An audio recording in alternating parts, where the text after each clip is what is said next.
Hi everybody, welcome to Left Foot Media. My name is Brendan Malone, and yes, I know it's been a long time between drinks, but hey, we're finally back on air, so stop complaining, sit back, relax, and enjoy this review of the spooky movie, Nefarious. Ha, ha, ha. I don't know why I said that like an old-timey Dracula, because this is not a vampire movie. Roll tape. When you're up against the wall and you cannot fall, so go off, go off, go off, go off, so go off, go off, go off, go off, go off, go off,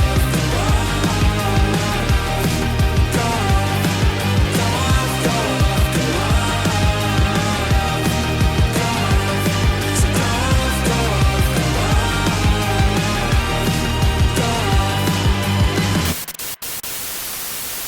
Before we start, if you haven't already, please hit subscribe and click that little like button. You know what to do. Now, for those who are wondering, yes, there will be spoilers in this review. So if you haven't yet seen the movie, you might want to shut this video off right now and come back later. It's okay, we'll wait. You just click on that little X and we're... No, not that one. No, it's the other one. No, you're too low now. No, don't hit that one. If you hit that one, the subtitles will... No, don't do that. No, if you hit that one, the video will speed up. Don't hit that one. Don't hit that. Let me do this for you. Nefarious is the 2023 film based on the 2016 fictional novel A Nefarious Plot by American talk show host and author Steve Deace, or Diaki, or DSC, or D-Ace. And apologies if none of those pronunciations are correct at all.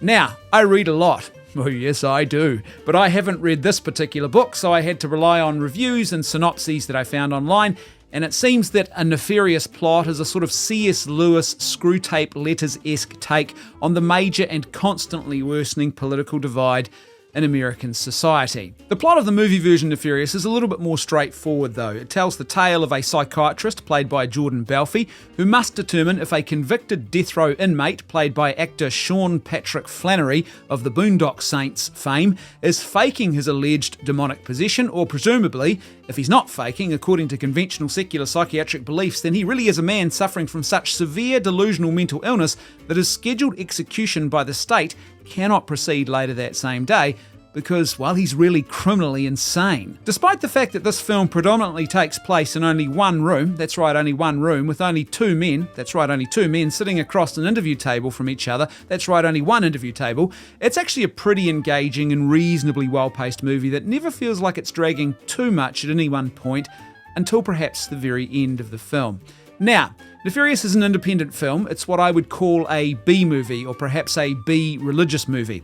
And I don't mean that as a pejorative. There are plenty of very watchable and competently made B-movies out there. I just mean that it's not a film working with an A-list cast or an A-list budget.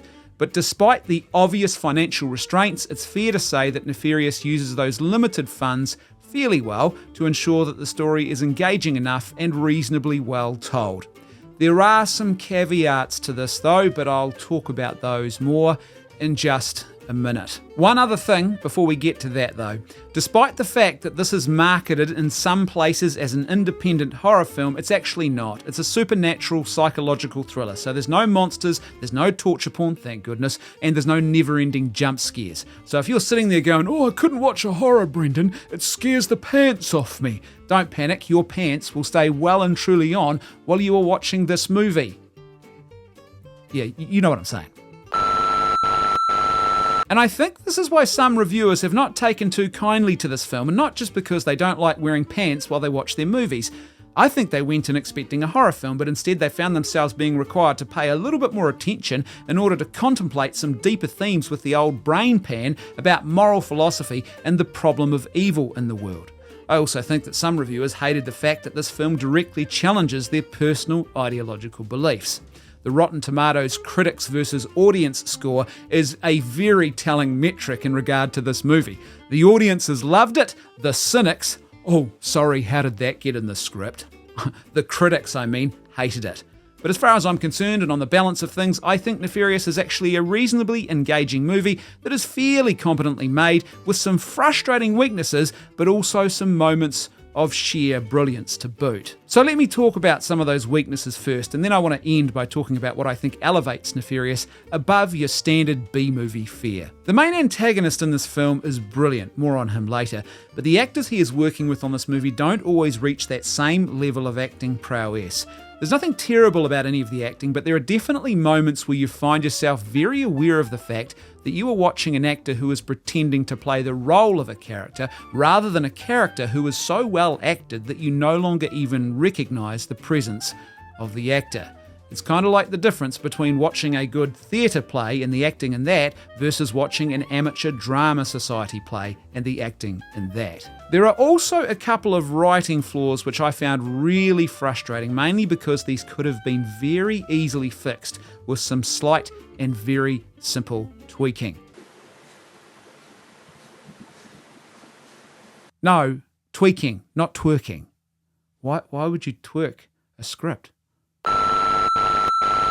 One really glaring example of this for me was the scene where the demon-possessed prisoner grabs the psychiatrist in a stranglehold and then proceeds to spend several minutes menacing him, often totally oblivious to anything else going on in the room around him, as two baton-wielding prison guards and the prison warden stand back and allow all of this to happen without anything more than some basic verbal attempts to talk the prisoner down. Now, I don't know much about US prisons, but this just didn't feel realistic to me, and as a result I found myself very briskly pulled out of the film in that moment.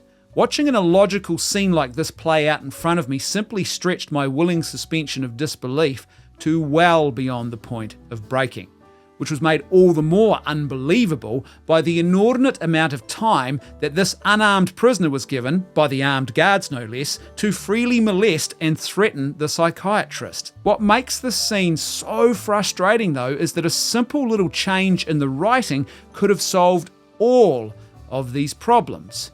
Imagine this. Instead of putting all 5 of the characters in the same room together for that scene, which leads to this awkward and unbelievable pregnant pause while we wait for the guards to do their job properly, the writers could have instead had the antagonist, a demon-possessed prisoner, steal the keys and lock himself and the psychiatrist alone in a cell together, thus forcing one of the guards to have to run back to the nearest guard station in order to gain access to the cell, while the other guard and the warden were left to helplessly try and negotiate from the other side of the locked prison bars. This minor writing change would have allowed that same dialogue to happen and an almost identical set of events to play out, but in a far more believable way that didn't stretch credulity just that little bit too far. Another example of this was the final execution scene in the movie, which featured the introduction of a new minor character, a police officer who was armed with a pistol. Now, again, I don't know much about the US prison system, but I was of the understanding that prison security in these here United States falls solely under the jurisdiction of the prison warden and the prison guards, not regular police officers, which means that firearms are not actually allowed to be carried by police officers inside the prison walls due to the obvious and potentially very fatal safety risk that this would present. Now, I understand why they wrote that scene the way they did.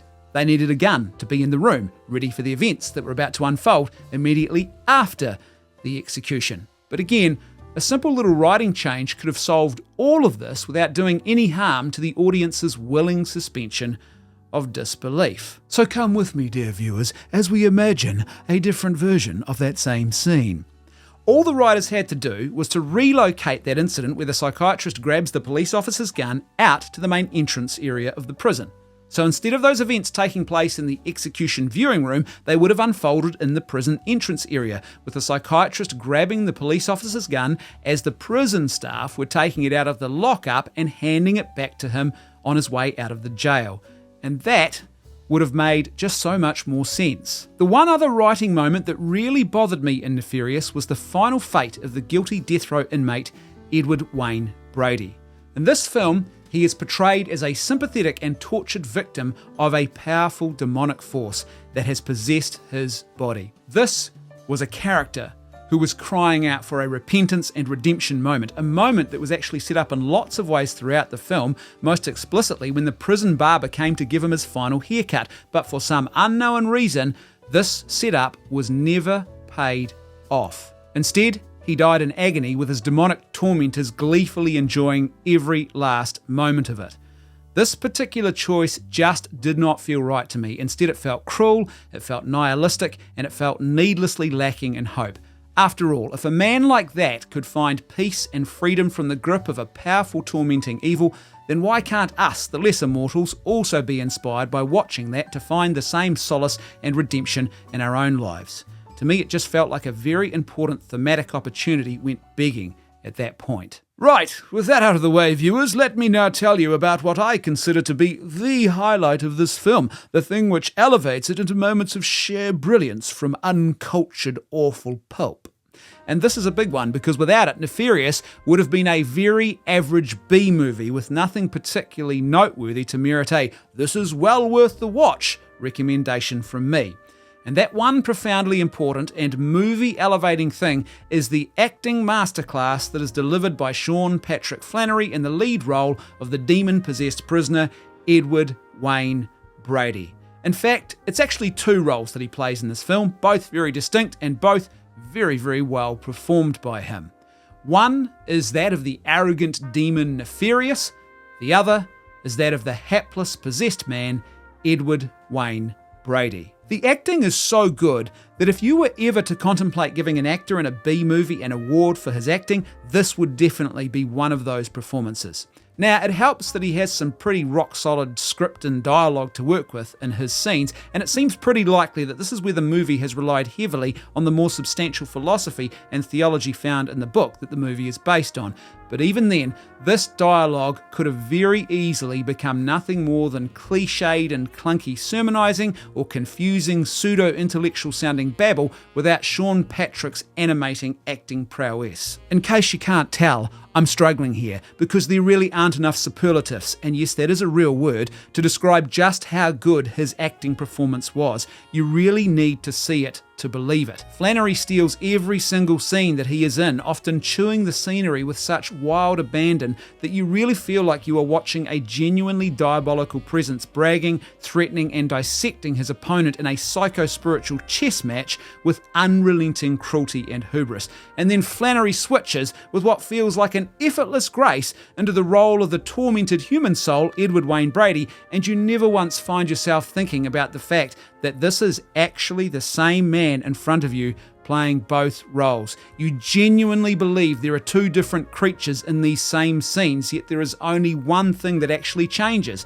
the camera angle and his acting performance. The fact that Flanery is able to elicit genuine tear-inducing sympathy for one character he is playing, and then in the very next minute, a visceral loathing for the other character he also plays, is a testament to just how good his acting performance was in this movie. I really, really mean this. I cannot recall a recent acting performance in any film that was this captivating. In fact, probably not since Heath Ledger's Joker in The Dark Knight, or Andy Serkis's Gollum in The Lord of the Rings, or maybe even Billy Bob Thornton's Carl Childers in the 1996 movie Sling Blade. It ain't got no gas in it. Has there been an acting performance like this? It's one of those kind of performances. Not just good acting, but the kind of totally immersive character acting that grabs you from the first moment they appear on screen, doesn't once let go, and then stays with you well after the end credits have rolled. And one of the sheer moments of brilliance that this acting performance brings to this movie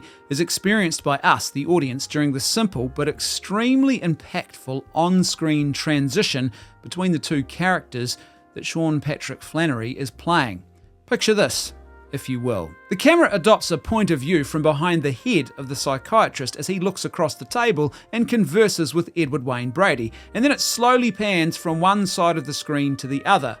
And by the time the camera has moved past the back of the psychiatrist's head, which briefly blocks our view of Edward Wayne Brady, Sean Patrick Flanery has fully transitioned from the arrogant and unassailable demon to the helpless, fearful, broken, and childlike character of Edward Wayne Brady. It's just all so seamless. It's kind of like that Gollum scene in The Lord of the Rings where he is talking to himself, and you really believe that there are two different creatures in that same scene when it's the same actor the whole time. Let me put it another way. If Sean Patrick Flanery had not delivered this masterclass in acting, it is extremely doubtful that I would be singing the praises of this movie right now. Without his brilliance and his total and unrelenting commitment to the characters he portrays in this film, it would have been just another one of those B movies that leaves you feeling frustrated that you dedicated nearly 90 minutes of your life to watching it.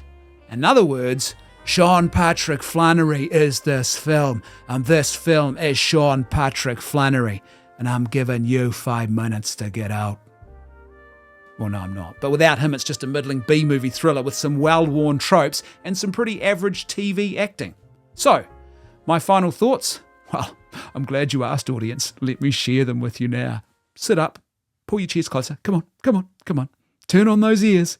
It's listening time, class. I think this is a pretty good film with some interesting and challenging ideas to share with the viewing public. But my referring to it as a pretty good film is 90% owing to the phenomenal acting of Sean Patrick Flannery, which was so good that it made up for the weaknesses of this movie, like the fact that it dragged a little bit too much towards the end, and the fact that there were some major writing faux pas, the things I've already talked about. Without him, I doubt I would have made this review. He really does make this film watchable. And one other thing, if you're an aspiring actor, you should definitely watch this movie and take a whole lot of notes. Not about the other actors, of course, just notes about Sean Patrick Flannery. His performance really is that good that there should be copious notes by the time you've done. It's great. He made the movie. I've said it, I don't know how many times I can say this, but he made the movie. Right, that's all I really want to say, apart from one last thing. If you want to support these videos or throw a few metaphorical coins in the metaphorical violin case, you can do that via our Patreon page or one of the other links in this video description. So thanks for tuning in, and don't forget, live by goodness, truth and beauty, not by lies, and I'll see you next time on Left Foot Media. Ta-ta now. Bye. Go. I have to go and eat, so you got to leave. Wow, this is getting awkward, isn't it? Should have thought a bit more about how to end these videos.